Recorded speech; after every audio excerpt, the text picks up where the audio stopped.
किसी भी चीज़ को अगर याद करना है तो सबसे पहला आपका तरीका होता है अंडरस्टैंडिंग का मेरे भाई। अगर आप किसी चीज़ को समझना स्टार्ट कर देते हो तो आपको बहुत बेसिक तरीके से वो चीज़ें याद होने लगती हैं।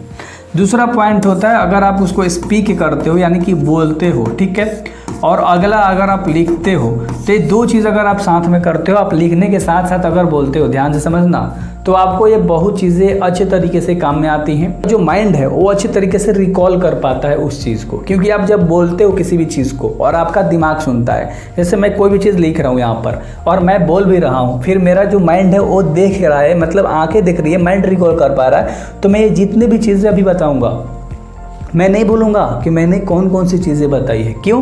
क्योंकि मेरा जो हैबिट है वो क्या कह रहा है कि पहले मैंने लिखा, फिर मैंने उसको बोला, फिर उसको मैंने आंखों से देखा, फिर मेरे दिमाग ने उसको ऑब्जर्व करा और जाकर वो स्टोरेज में डाल दिया। अगर मैं इसी प्रोसेस को 2 से 3 से 4 बार अगर मैं कर दूं तो मैं क्या कर सकता हूं, अच्छे तरीके से सारी चीज़ों को रिकॉल कर पाता हूं, मैं सारी चीज़ों को याद कर लूँगा। सारी चीज़ें समझना, मेरी बात ध्यान से समझना। कभी आपने ट्राई नहीं किया होगा अभी तक, आपको लग रहा होगा कि हाँ मैंने 1-2 बार ट्राई किया है, तो 1-2 बार जब ट्राई किया है तो याद भी हो गया होगा। वो भी चीज़ समझो, आप भाग रहे हो याद करने से, है ना।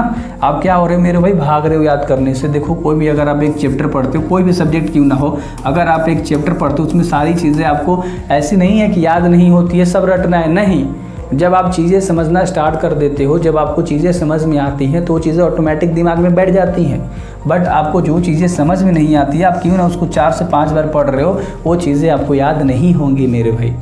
अगर आपको वो चीज़ें याद करनी है तो सबसे पहले उसे एक बार लिखना होगा, उसे एक बार देखना होगा, सुनना होगा, समझना होगा, देन वो चीज़ें आपको याद हो जाएंगी।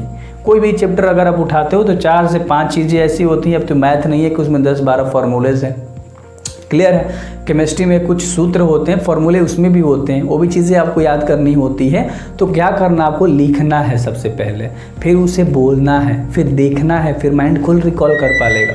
तो 2 से 3 बार जब चीज़ें बोलोगे तो ऑटोमेटिक आप उस चीज़ को ऑब्जर्व कर पाओगे एंड आपको बेहतर तरीके से समझ में आएगा, क्लियर है। तो हमने प्रोसेस क्या बताया कि आपको लिखना है, देन उसको बोलना है, देन उसको क्या करना है, देखना है, ठीक है, और रिकॉल करके याद रखनी है, क्लियर है। तो चीज़ें अच्छे से आपको समझ में आ गई होंगी कि याद करने का सिंपल तरीका क्या होता है।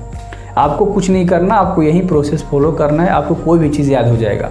अगर मैथ्स की बात करते हैं कि मैथ्स में कोई चीज़ नहीं याद होता है तो उस पर आपको प्रैक्टिस करना होगा। आप 1-2 क्वेश्चंस उस पर लगा दोगे, कोई भी फॉर्मूले हो या कोई भी टॉपिक हो या कोई भी कॉन्सेप्ट अगर समझ में नहीं आ रहा है, उस कॉन्सेप्ट पे आप 2-3 क्वेश्चंस लगाना स्टार्ट करते हो। एक क्वेश्चन को देखकर दूसरा क्वेश्चन लगाते हो, यानी कि पहले क्वेश्चन का सोल्यूशन लिखा हुआ है, दूसरे क्वेश्चन जब आप करते हो तो आपको आइडिया लग रहा होता है कि हाँ यहाँ ऐसे ऐसे मैंने करा था, ये चीज़ें पुट करनी थी।